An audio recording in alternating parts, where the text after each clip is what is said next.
तो hello everyone, मैं हूँ आशिका सिन्हा और स्वागत है आपका स्कूल शिक्षा के इस ऑनलाइन लर्निंग प्लेटफॉर्म पे।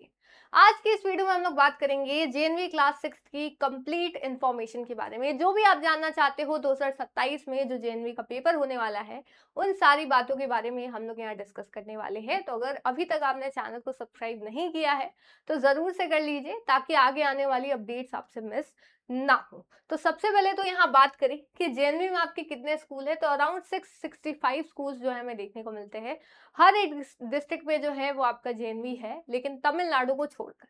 लेकिन इससे जो है आपको फर्क नहीं पड़ना चाहिए कि कौन से स्टेट में कितने जेएनवीज है, क्योंकि आप जिस डिस्ट्रिक्ट में रहते हो, आपके बच्चे जो है जिस डिस्ट्रिक्ट में पढ़ रहे हैं 5th में, उसी डिस्ट्रिक्ट में आप अपने बच्चे हो या फिर आप एस्पिरेंट हो, है आप देख रहे हो वीडियो, तो तब आपका एडमिशन उस जेएनवी में ही होगा जिसमें आप रह रहे हैं। ठीक है, इस चीज को याद रखिएगा। और 3 चीजें आपकी सेम होनी चाहिए, जिस डिस्ट्रिक्ट में आप रह रहे हो, जहां पे आपने क्लास 5th पढ़ रखा है और जिस जेएनवी में आपको एडमिशन चाहिए, ये तीनों अलग नहीं होनी चाहिए। ये तो आपसे फॉर्म के टाइम पे भी पूछा गया होगा। ठीक है, इसको याद रखिएगा। आगे हम लोग बात करें अगर, तो जेएनवी का जो एग्जाम है वो आपका कब होने वाला है, तो वो आपका होगा 28 नवंबर को। जो पहले आपका 2 फेज में होता था, एक विंटर बाउंड एक समर बाउंड, अब जो है वो हटा दिया गया है इस साल के लिए। ठीक है, और 28 नवंबर को जो है वो आपका पेपर होने वाला है। ठीक है, कब से कब तक होगा? 11:30 बजे से 1:30 बजे के बीच। ठीक है, इसको याद रखिएगा, 11:30 बजे से 1:30 बजे के बीच में आपका पेपर कंडक्ट कराया जाएगा।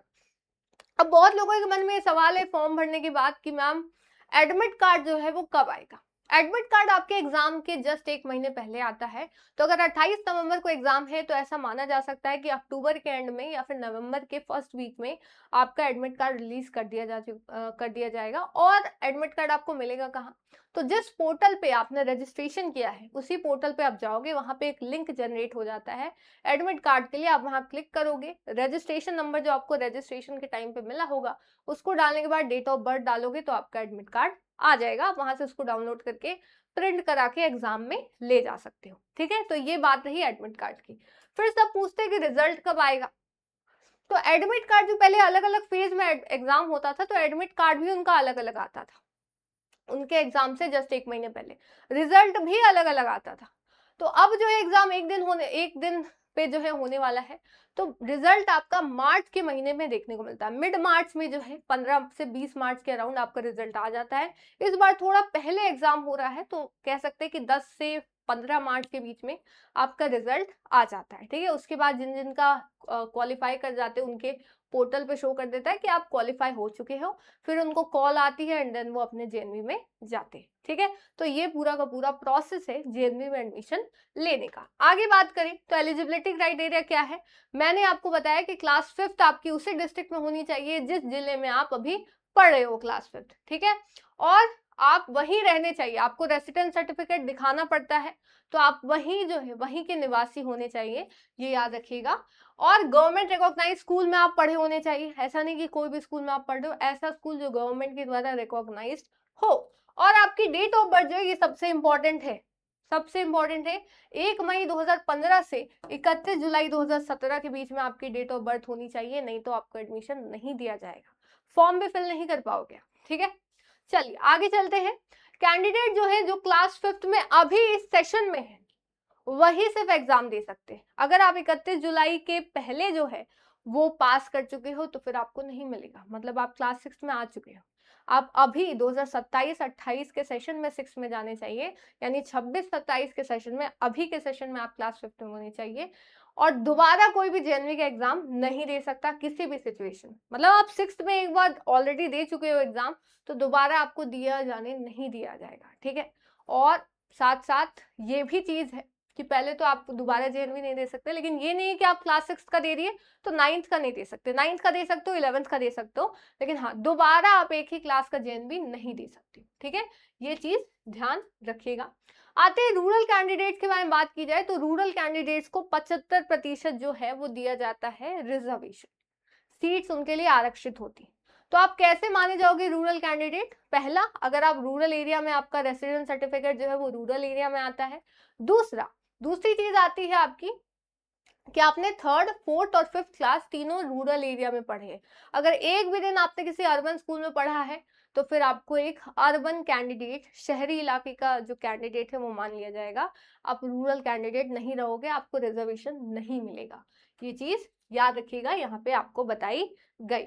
ठीक है, आगे चलते हैं। अब रिजर्वेशन की बात करते हैं तो 75% मैंने आपको बताया कि रूरल एरिया के जो स्टूडेंट्स हैं उनको मिलता है।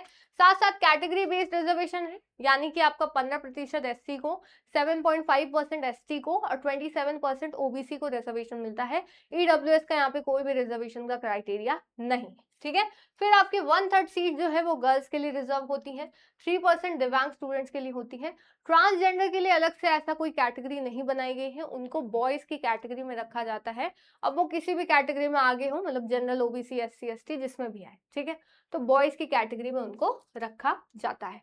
अब जब आपका एडमिशन, मान लेते हैं आपका एग्जाम हो गया, आपने एग्जाम क्लियर कर लिया, तो इसका मतलब नहीं है कि आपको डायरेक्ट अब जेएनवी में एडमिशन मिल जाएगा। डॉक्यूमेंट्स आपको सबमिट करने होते हैं और इनमें से एक भी डॉक्यूमेंट नहीं रहा तो आपको एडमिशन नहीं मिलता है। ठीक है, तो कौन कौन से डॉक्यूमेंट है? पहला आपको बर्थ सर्टिफिकेट की फोटोकॉपी आपको ले जानी है। ठीक है, जो भी एलिजिबिलिटी क्राइटेरिया में आप फिट बैठ रहे हो उसका प्रूफ लेके जाना है। अभी बात करेंगे कौन कौन, जैसे रेसिडेंस सर्टिफिकेट, आधार कार्ड, आपके 3rd, 4th और 5th क्लास जिसमें आपने पढ़ा है उसमें साइन क्या हुआ है, हेड मास्टर का आपका साइन होना चाहिए कि आपका बच्चा 3rd, 4th और 5th क्लास में उनसे पढ़ा है, उस स्कूल में पढ़ा है। ये देखा जाता है रूरल या अर्बन कैंडिडेट है कि नहीं, आप उस हिसाब से। ठीक है, फिर मेडिकल फिटनेस सर्टिफिकेट, माइग्रेशन के लिए अंडरटेकिंग, क्योंकि तुरंत माइग्रेशन स्कूल वाले नहीं देते हैं तो आप अंडरटेकिंग ले जा सकते हैं।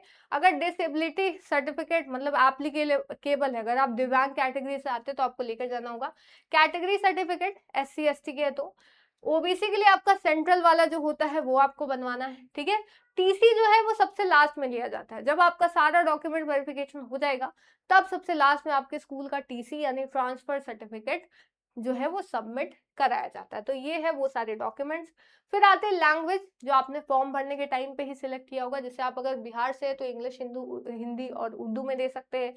यूपी से हो तो आप क्या जो है वो, अगर आप यूपी से हो तो वो इंग्लिश, हिंदी, उर्दू ही आता है वहाँ पे। ठीक है, आप इसको याद कर सकते हो, यहाँ पे पूरी चीजें आपको प्रोवाइड की गई।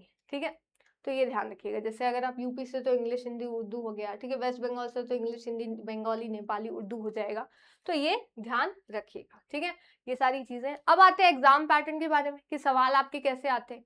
तो 11:30 से 1:30 बजे के बीच में आपका पेपर होगा, यानी 2 घंटे का आपको समय मिलता है। 80 सवाल आते हैं, 100 मार्क्स का आपका पेपर होता है। मेंटल एबिलिटी ईवीएस से 20-20 क्वेश्चन आते हैं, 25-25 मार्क्स के लिए। मैथमेटिक्स से 20 क्वेश्चन, लैंग्वेज जो भी आप सिलेक्ट करोगे, जो भी मैंने दिखाया उससे 20 क्वेश्चन। दिव्यांग स्टूडेंट्स को एक्स्ट्रा 40 मिनट यहाँ पे दिए जाते हैं। ठीक है, और 3% उनके लिए रिजर्वेशन भी होता है।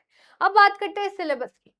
मेंटल एबिलिटी यानी जो रीजनिंग का सिलेबस है उसमें आपके यही सारे क्वेश्चन आते हैं। Figure matching, analogy, odd man out, embedded figure, pattern completion, mirror imaging, space visualisation, geometrical figure completion, figure series completion, punch hold pattern, ये चीजें आपकी पूछी जाती है। मैथ्स में आपका LCM, HCF, number and numeric system, approximation of expression, conversion of fractions to decimals, percentage application, decimals and fundamental operation, 4 fundamental operation, fractional number and 4 fundamental operations on them, simplification, distance, time, speed, applications of the number in measure, mass, length, time, money, capacity, etc.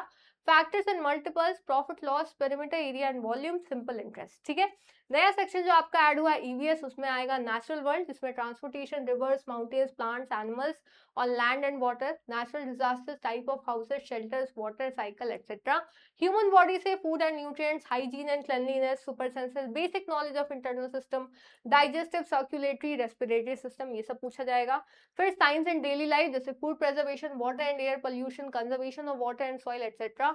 Social surroundings में superlatives of India, state और capital, national symbols, different landscape, festival, seasons, forest, crops, clothes and fibres etcetera. और language में आपका कोई भी language choose करोगे उसमें से 4 पैराग्राफ आएंगे। ठीक है, हर पैराग्राफ में आपके 5 सवाल, तो आपके टोटल 20 सवाल, तो 4 पैराग्राफ ही आते हैं, कुछ एक्स्ट्रा नहीं आता, बेसिक ग्रामर ही पूछी जाती है। ठीक है, तो अब बात करते हैं कि इतना सारा सिलेबस इतने कम टाइम में पढ़ोगे कैसे। तो पढ़ेंगे हम लोग इसको अभिमन्यु बैच में, जहाँ पे 2 महीने में मात्र आपका सिलेबस कंप्लीट करा के आपसे सिर्फ और सिर्फ बाद में प्रैक्टिस कराई जाएगी, जो कि बहुत इंपॉर्टेंट है।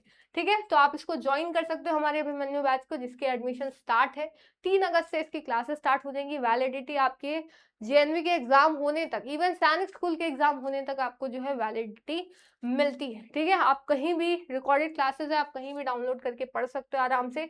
लाइव इंटरैक्टिव क्लासेस होंगी, लेक्चर वाइज आपको डीपीपी क्विज मिलेगा, chapter wise practice set, test series, live doubt session और स्टडी प्लानर के साथ साथ सारे पीवाईक्यूज आपको यहाँ पे मिलने वाले हैं, जो कि बहुत इंपॉर्टेंट है। ठीक है, तो आप इसको ज्वाइन कर सकते हो। ज्वाइन करने के लिए आप इस नंबर पे कॉल कर सकते हो, कोई भी इंक्वायरी आपको करनी हो एग्जाम से रिलेटेड, ठीक है, सारी चीज़ों, कोर्स से रिलेटेड कुछ पूछना है तो आप पूछ सकते हो, तो ये नंबर पे आप कॉल कर सकते हो। ठीक है, चलिए, अब जो है इसी के साथ सारी चीज़ें खत्म होती है। यही आपकी बेसिक जो है वो डिटेल्स थी क्लास 6 के एग्जाम के बारे में।